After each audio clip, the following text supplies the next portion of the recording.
ভাই রে ভাই, নারায়ণগঞ্জ মাছের বাজারে গিয়ে মাছের দাম শুনে আমি তো একদমই অবাক হয়ে যাই। আর মাছগুলা যে সুন্দর সুন্দর ছিল, মানে যেটা দেখবো সেটাই নিতে মন চাচ্ছিল। হ্যালো এভরিওয়ান, আপনারা সবাই কেমন আছেন? আশা করি ভালো আছেন। আজকে আমি গিয়েছিলাম নারায়ণগঞ্জের 5 নং ঘাটে মাছের বাজারে। আমরা ভোর 6টার দিকে রওনা দিয়ে দিয়েছিলাম এবং পৌঁছাতে পৌঁছাতে 7টা বেজে গিয়েছে। আর পৌঁছেই দেখি যে এখনও অনেকে মাছ আনছে, যে নদী থেকে জাহাজ দিয়ে নাকি কি দিয়ে শিপ দিয়ে মাছ আনছে, যাই হোক আমি জানি না। আর এখানে আমরা অনেক মাছ কিনে নিই। এখানে কই মাছ দেখতে পাচ্ছেন। আচ্ছা, এখানে আমরা 2 কেজি কই মাছ 200 টাকা করে কিনেছিলাম। এখন হাঁটছি আশেপাশে যে আর কি কি মাছ কেনা যায়। এখানে অনেক রকমের মাছ ছিল, ইলিশ মাছ, পাঙ্গাস মাছ, তারপর তেলাপিয়া মাছ, এছাড়াও কই মাছ, চিংড়ি মাছ, যত রকমের মাছ আছে আপনারা এখানে পেয়ে যাবেন। এছাড়াও ছোট ছোট যে মাছগুলো আছে নদীর, ওগুলো আছে, যেগুলো আমার খুবই পার্সোনালি ভালো লাগে।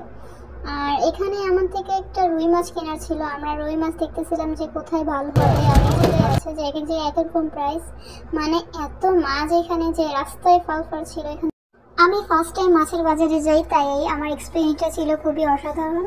আর এখানে ছিল ইলিশ মাছ, আর ইলিশ মাছের দাম কিন্তু মোটামুটি ভালোই ছিল। আর হ্যাঁ, আপনারা যদি এখানে চান তাহলে কিন্তু অবশ্যই সাবধানে থাকতে হবে, কারণ এখানে প্রায় অনেক বড় বড় বাস, তারপর গাড়ি যায় এখান দিয়ে।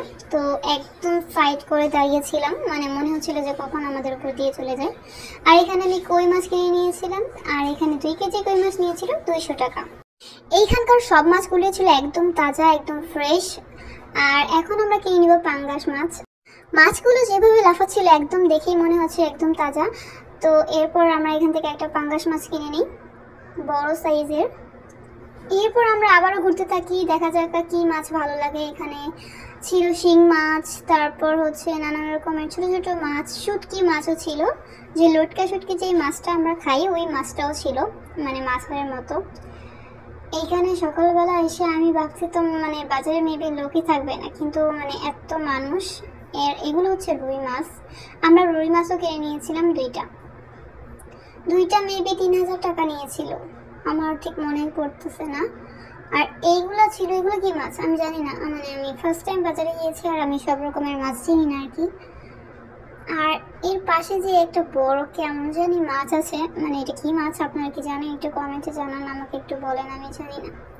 চিংড়ি মাছগুলো ছিল খুব সুন্দর, আর চিংড়ি মাছের বরফ দিয়ে রাখছিল।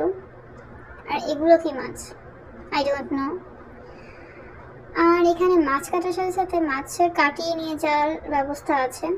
তো এখানে আমরা মাছ কাটাচ্ছি, মাছ কিনে, যেহেতু অনেক বড় বড় মাছ বাসায় কাটতে অনেক অসুবিধা হবে, তাই এখান থেকে কাটিয়ে নিয়ে যাচ্ছি। আরেকটা বিষয় দেখে আমি সত্যি অবাক হয়ে গিয়েছি। আমরা সবসময় শুনেছি কাক নাকি আমাদের পরিবেশ পরিষ্কার রাখে, অ্যান্ড আমি লিটারালি অবাক। মাছের যে এক্সট্রা অংশ ফেলে দিচ্ছে এখানে কেটে কেটে, সেগুলো কাক খেয়ে ফেলছে। আর এভাবেই কাক আমাদের পরিবেশকে পরিষ্কার রাখছে। তো গাইস, আজকে এই পর্যন্তই। আবার দেখা হবে কোনো এক নতুন ভিডিওতে। ভিডিওটি ভালো লাগলে লাইক করে দিবেন, আর চ্যানেলটি সাবস্ক্রাইব করতে কিন্তু ভুলবেন না। তো আজকে এই পর্যন্তই। আল্লাহ হাফেজ।